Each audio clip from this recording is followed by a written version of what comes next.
فرمایا، تو لہٰذا اس میں کوئی حرج نہیں ہے۔ یہ کہتے ہیں کہ موبائل میں اگر قرآنی اپلیکیشن وغیرہ ہے اور ہم بھولے سے واش روم میں چلے جائیں تو کیا حکم شرع ہے؟ دیکھیں، بھول تو بالکل معاف ہے، اور بھول کو عمومی مسائل میں اللہ کی طرف منسوب کیا جاتا ہے۔ جیسے نبی کریم صلی اللہ علیہ وسلم سے پوچھا گیا کہ ایک شخص نے رمضان میں بھولے سے کھا پی لیا، فرمایا کہ اسے کہو کہ وہ روزہ پورا کرے، اس لیے کہ اسے اللہ نے کھلایا پلایا۔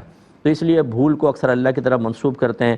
تو خلاصہ کلام یعنی یہ ہے کہ آپ گناہ گار نہیں ہوں گے، چلے گئے تو اب ٹھیک ہے، کوئی بات نہیں، فارغ ہو کر آ جائیں۔ اور ہم نے آپ کو سمجھایا تھا کہ یہ قرآن میں جو کچھ یہ موبائل میں جو ڈیٹا ہوتا ہے وہ فزیکل فارم میں تو ہوتا نہیں ہے، وہ پکسلز کی شکل میں ہوتا ہے، اور اس طرح کا ہوتا ہے کہ آپ اسے فزیکلی طور پہ پکڑ نہیں سکتے، ٹچ نہیں کر سکتے، اس کے اوپر براہ راست کوئی گندی سمیل وغیرہ ٹچ نہیں ہو سکتی، لہٰذا اس کا حکم علیحدہ ہوتا ہے۔